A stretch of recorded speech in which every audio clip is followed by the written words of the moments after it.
นเดี๋ยวมาช่องพ่อนี่ก็กองเลยยัง3รถแม่นบ่เลยจ่ายเพิ่นละบ่ที่2รถเพิ่นมาส่งนี่จ่ายแล้วเด้จ่าย200,000รถละ100,000เนาะเธอว่านี่ก็100,000ได้เป็น300,000แล้วเด้ให้ก่อน300,000แล้วยัง2บัดนี่เนาะกายเชียวโหมันก็น้อยเดียวเอาไม้น้อยเก็บไม้น้อยออกเลยเอาไม้ขึ้นหัวเนาะเพราะว่าเต้านี่ให้เจ้าเฮ็ดเต้าใหญ่มันบ่เอื่อยเฮ็ด5-6รถผู้ใดพี่น้องยังได้ทานลายเนาะบนนั่งแล้วฮักเลยเนาะและร้านสาวกับร้านชายซอยลาตีกับคำเก่งพี่น้องโดยแต่จักรถและพื้นไม่ตู้ค่ะโอ้ได้เท่าเดียวไม่ตู้หาอันไม่ซอยแห้งว่ะแล้วเดี๋ยวบอกก่อกำแพงนะยังคนไหวมืออื่นสิโตคนไหวมือนี่หลานชายเขาหล่อวะหล่อเด้มันนี่สบายดีไม่ตู้ก่อนนะสบายดีไม่ตู้ไว้บักละไม่ตู้ยังไม่ตู้ยัง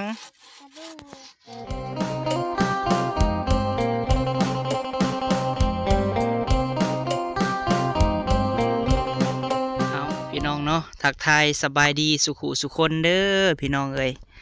พบพ่อบ่าวพามีอีกแล้วพี่น้องพบพ่อกันมื้อนี้เนาะพี่น้องเนาะ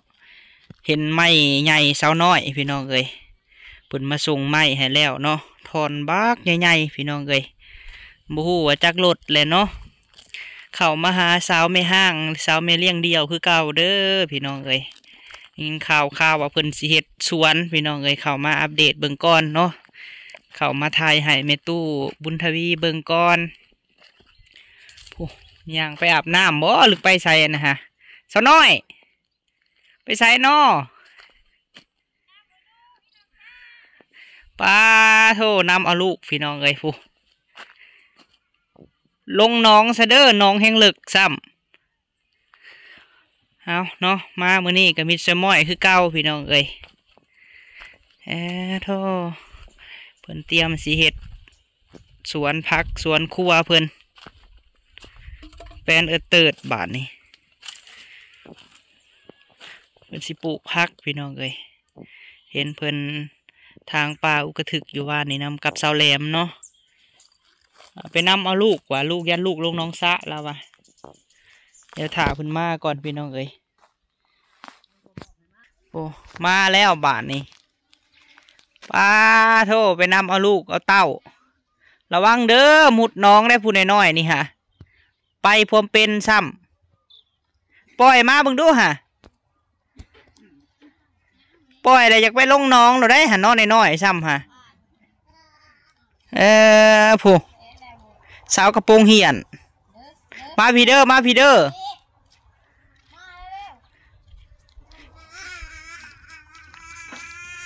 สบายดีกันน้อย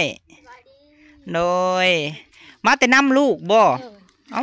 เราไปพูดน้องวนไปหาว่าอายไปน้องช้าพูดแล้วว่า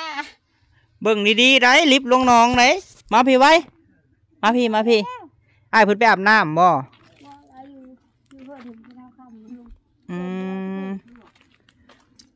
เพิ่นมาส่งมือได้ไม่นี่ฮะจักรถนี่ฮะ2รถทางไม่น้อยไม่ใหญ่2รถบัดนี้ยัง3รถบ่บัดนี้ฮะพื้น5รถเด้พี่น้องเฮ็ดละตีบ่เห็นไปตัดไม้เฮ็ดยังฮะตัดไม้เอ็ดเสาโหมุมแมวแท้นี่ฮะเอาพี่น้อง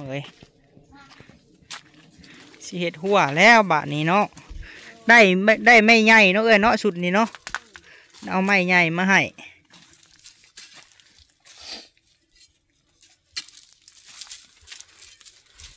ตัดไม้ไม่ใช่นี่ฮะเห็นเบี้ยมังหุงอันอยู่เฮือนตุคำเอามาปลูกเด้อไปเป็นแทะกำลังไป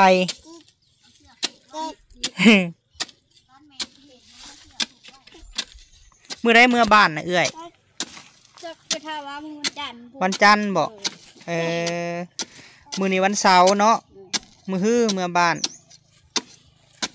เมื่อไหนขี่รถไทยเมื่อบ่เอ่ย โดดเรือไทยนี่ล่ะ บัดมาเลยเจ้าสิมาก่อนสิบอกอ ก่อน ข้ามากองไม้เนาะ มาทมเลยกองเลย ฮะ มาทมแรกกองแล้วจะมือนะ จะสิกองมือได้กี่กองค่ะ แหล่บุแรกมืออื่นมันเดี๋ยวมาช่องพ่อนี่ก็กองเลย ยัง3รถแม่นบ่ เลย จ่ายเพิ่นละบ่ที่2รถเพิ่นมาส่งนี่ จ่ายแล้วเด้ เท่าไรฮะ จ่าย200,000 200,000รถละ100,000เนาะ เพื่อว่านี่ก็100,000ได้เป็น300,000แล้วเด้ ให้ก่อน300,000แล้ว ยัง2บัดนี่ ก่อนใน100,000 ให้ก่อน100,000 เลย แล้ว มื้อนี่2 มื้อนี้2ก็เป็น3 300,000 300,000แล้วก็ยัง200,000บัดนี่ ยัง2มื้อนี้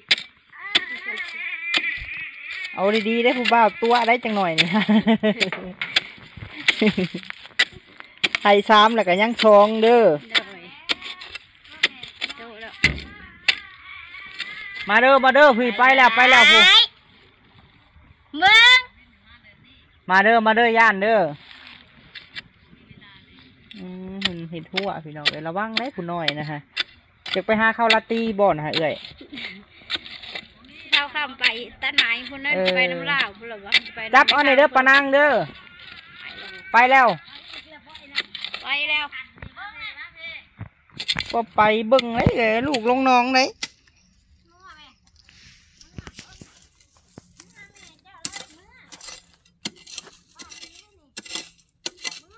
สิเดินไปหาอยู่บ่กับปูแดงค่ะ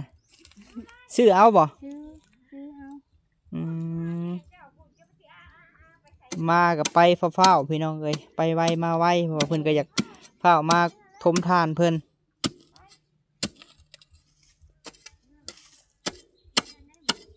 ออกไปแต่เช้าบ่เอ่ยออกเมื่อแต่เช้าบ่มือวันจันทร์นี่ เราว่ามืดแต่5 โมง 5 โมง 4 โมงพุ่นแล้วเนาะเพราะว่ารถบ่หลายพี่น้องเอ้ยออกแต่เช้าเพื่อฮอดพุ่นกะ7-8 โมงก็ฮอดแล้วเนาะมันกะออกแต่เช้าแน่พี่น้องเอ้ยบอกทั้งน้องเคยน้องสาวเพิ่นว่าสิเฮ็ดประตูให้เอ้ยเพิ่นยังไปอันไหนอยู่เพิ่นเอามาแล้วบ่สมัยนะ เอามาแล้วได้ฟังคือ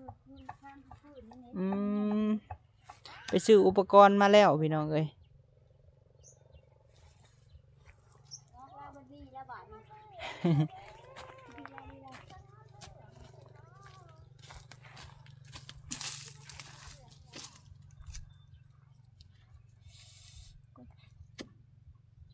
อันนี้หันจะคอกหยังของมีตูคำนี่ฮะเนาะ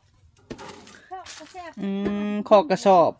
คอกพวกกระสอบแบบทานพวกหยังเอาเข้าไว้นี้บ่เศษทานเศษหยังเนาะนี่ของบัจจมั่มตะกี้ว่าเพิ่นสิเฮ็ดห้องน้ำพี่น้องเอ้ย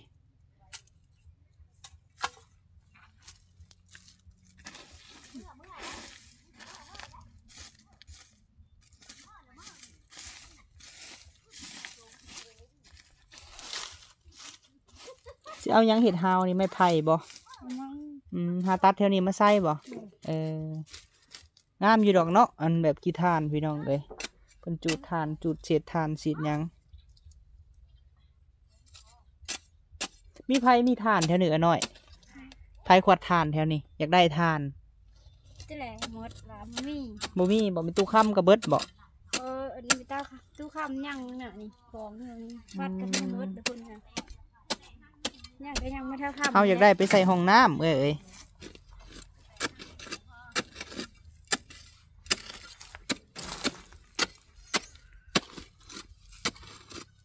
เฝ้าเมื่อเฝ้ามาแล้ววะคิดฮอดตาท่าน คิดฮอดตูบบ่ ฮอดตู้ มาเดี๋ยวตูบบ่เห็นเลย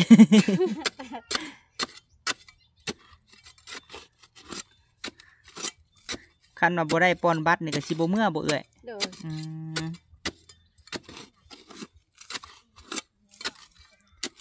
บัวเจ้ามีหรือบ่มีแล้วเนาะเฮาซื้อมาให้ลืมแล้วเฮากะมีแต่เฮ็ดนานเนาะนานปลูกผักบางหุ่งในกระปลูกใหญ่ๆกันห่างๆในก็ได้พอได้เก็บอยู่หลายปีกับหมากเด้ หาบน้ำมาหดเนาะดีกว่าอยู่ล่าพี่น้องเอ้ย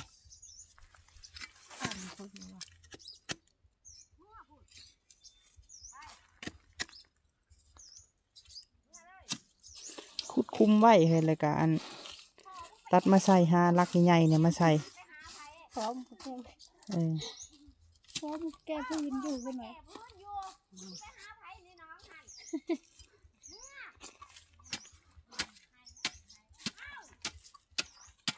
หาและบานข้าวมันหาตัดไม้ในป่าเนี่ยมาใส่เนาะเอ้ยหาเคยยานางมัดเอา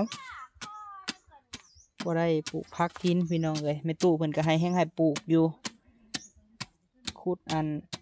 ต้นบักหุ่งมาแต่เฮือนไม่ตู้ค้ำพุ่นมาปลูกไปตู้ค้ำนะเพิ่นไปตัดเสาบอกกะลาตีบอกเสามาเฮ็ดหยังเหรอเอ้ย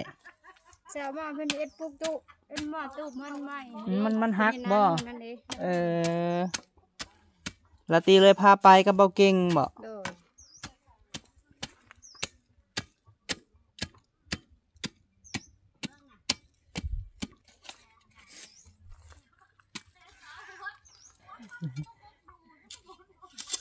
เด็กน้อยกำลังไปเนาะกำลังเฮียนย่างพี่น้องเอ้ยก็สิดูแลยากแน่ได้ลูกเราก็ได้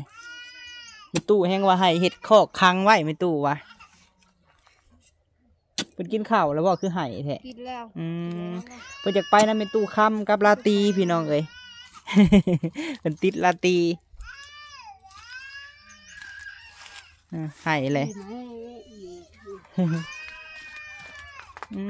โหรถถีบเพื่อนพี่น้องเอ้ยรถถีบของน้องอันน้องกำเอาข่าวไว้ในคักแท้นี่เนาะเอาได้อยู่ขอกินก็ยั่งอยู่เนาะเอ้ยเนาะยังมดยังเบิดอยู่ผู้อันโหไปตู้ให้เบิ่งผู้เกลือเป็นนัวนะยังเบิดได้พี่เฮ้แล้วเอาไว้เนาะอันนี้ไข่ก็ยั่งพี่น้องเอ้ยดมเอาบ่เอื้อยแต่ละมือนี่คือบ่เห็นกินประหยัดบ่กินมันเบิ่งพี่น้องกระโตกนะนี่บ่เจ้ายืมมาอันเอากินบ่ไม่มาใส่ข้าวใส่เอาละเสียวันหนึ่งขออนุญาตเด้อมีตู้เพิ่นไว้จากเบิ่งเด้อเข่าเพิ่นเด้นี่เนาะยังอยู่ประมาณ10 โลนี่เนาะเพิ่นเอาไว้นั่นนี่พี่น้องเอ้ยเกลือแป้งนัวเพิ่นก็ยังอยู่คือสิกุ้มโดนเติบอยู่ดอกเนาะเอ้ยเนาะน้ำปูน้ำปลาน้ำซีอิ๊วไข่ก็ยังพี่น้องเอ้ยประหยัดได้อีหลีแห่นี่เจ้านี่ ลูกชายเพิ่นนี่ก็บ่ได้ขี่เลยนะนี่ซาคือใส่เสื้อเซ็กซี่แท้มื้อนี้สบายดีเด้อซาเด้อโดยสิไปไสคือนุ่งเสื้องามแท้หากอาบน้ำแล้วโอ้นุ่งเสื้อเซ็กซี่แฮง คนลายมือนี่ฮะเนาะอยู่ใส่ก็ได้คนลายแม่ลายพ่อเฮ็ดวิอยู่ใส่ก็ได้ไผอุ้มก็ได้แม่สาวน้อยบ่อยู่แล้วบัดนี้สาวน้อยให้แล้วไม่เด้พี่น้องเอ้ยเบาเก่งกับลาตีเพิ่นทางเงินเมตู้บุญทวีเนาะเพิ่นให้ซื้อพี่น้องเอ้ยไม่เอาไม้เห็ดบานประตูเพราะว่าน้อยเราสิเมื่อบ้านเลยให้มันแน่นนาได้ลำใหญ่เนาะเอ้ยเนาะบ่อยู่แล้วเป็นไข่แล้วนี่เนาะขึ้น2 รถนี่ฮะ2 รถกับ200,000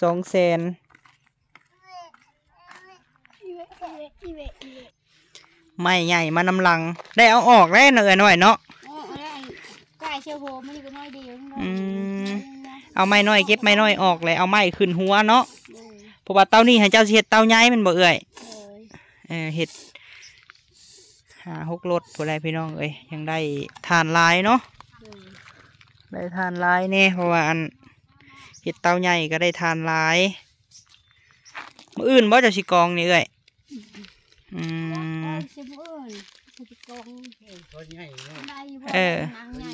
เอาหาน้องนุ่งเนี่ยนี่แหละจะเอาขึ้นให้อยู่ดอกมาซอยกันขอแต่เก็บไม้น้อยออกเด้อ เก็บไม่น้อยออกแล้วเลี้ยงท้าสิเอาขึ้นซอยแถวนี้แหละนี่ลานทรายทงหั่นดิ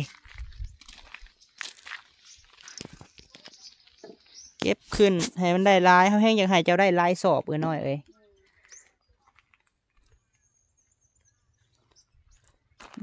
ผู้ยายแก้วกับมาน้องมือน้อยสบายดีเด้อยายแก้วโดยมาแต่เช้าผู้ ไปเศร้าผู้ มาแต่เช้ากินง่ายก็พอ กินง่ายพี่ปลามุมแมวแท้อันนี้เอาพี่น้องเอ้ยเจ้าคืออันนั้นแท้เจ้าคืออยากไปเป็นแท้ฮะเบิ่งในแข่งขานี่บาทเบิดเลยนี่เจ้าอยากไปน้ำสาวลาตีบ่ฮะโหท่อเสือสายเดียว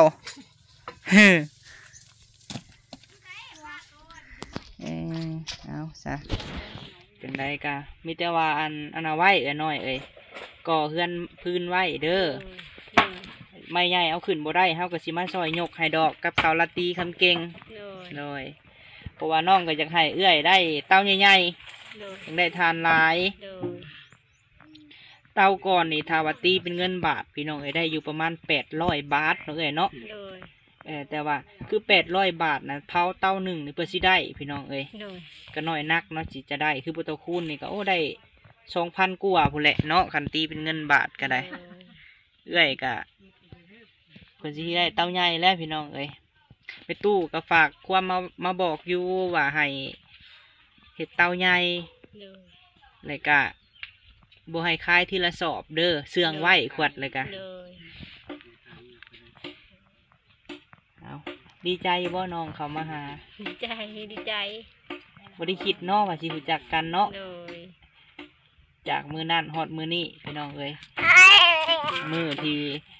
มาจากคุณว่ามาเฮ็ดทานผู้คนย่างไปหาผู้แหละพี่น้องเอ้ยแม่น้องทงย่างพาย่างไป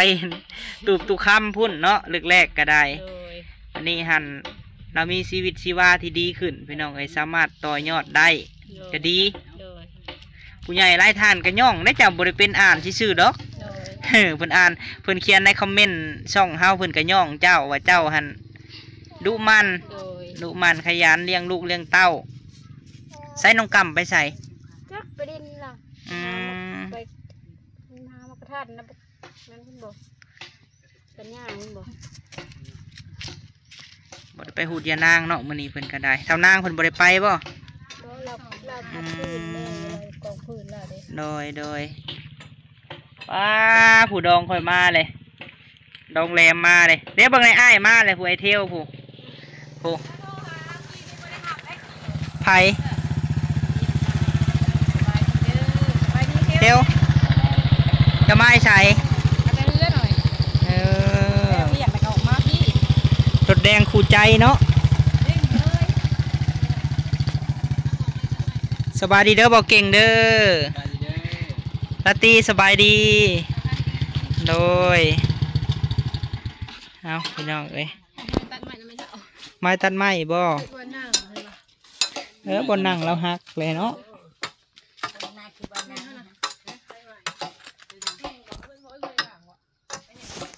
มันหักแล้วบ่ถึมอันนี้ฮะนั่นแล้วหักเลยเนาะแล้วสิให้ต่อออกแล้วสิต่อออกมาเห็นกันเลยไม่เห็นเสือละไปตู้เจ้าบ่ได้มีฐานบ่เขาอยากได้นี่แหละ6 สอบใครเฮา3 สอบแล้วไม่เท่าเด้อเฮาสิซื้อไปใส่ห้องน้ำเฮาป้าเพื่อนมาหามีเนี่ยไว้มาพี่ก้อน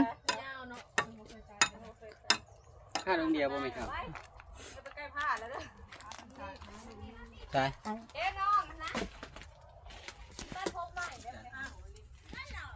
เลยยังเอาไปได้จะสิลงมานอนอยู่พี่บ่ไม่เท่าจักมื้อนี้มันจักมื้อจักนอนเด้อบ่อันอยู่ในตูบนี่ไม่เท่าสิลงมานอนลุ่มนี่บ่หรือว่าเฮ็ดไว้นั่งที่ซื่อเฮ็ดไว้นั่งซื่อมีบนนั่งเนาะ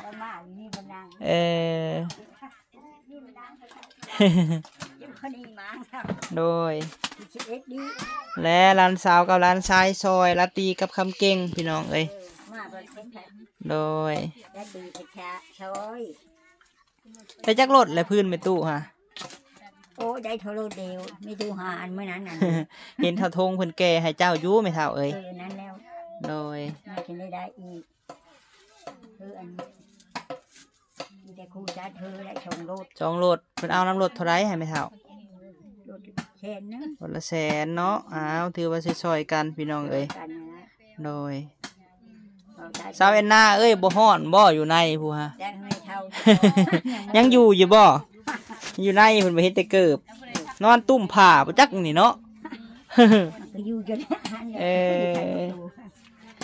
หมู่บ้านคุ้มเตาถ่านเฮาพี่น้องเอ้ยก็ม่วนแห้งอลีได้ไปหาเจนางก่อนพี่น้องเอ้ยโธ่แต่บ่แม่นเจนางขายคำเด้อเจนางขายทานบ่มีทานบ่แถวนี้เนาะฮะเนี่ยก็ แค่นั่งนี่คล้ายทองเงินดำ ขอขายทองดำสบายดีเด้อโธ่ เรื่องละคันจนดำมันออก คันจนดามันออกโอ้บ่ได้ออกส่องค่อยหึงเลยเด้อเจนางนี่เด้อ นั่นแหละค่าแต่ใครคำก่อนด เอาติดเตาต่อเนาะเจ้านี่เนาะได้จักสอบเตาก่อนค่ะ ำอันได้เศร้าสอบ สาวสอบผู้ลูกชายเพิ่นแห้งไม้ใหญ่เนาะชุดนี้เนาะ คือว่าประตัดให้เขาหน่อยอยู่ ใครแต่บ่มีบังลำเนาะว่าบ่มีวิทยุบังลำใช่เลยกับพังหมอลำเนาะ คิดอยู่ได้ ขายทานเลยซื้อเด้อ80,000 แม่นบ่ แมน มันก็ถือแค่ โอ้เนาะ80,000นี่แหละฉันก็120,000เฮาก็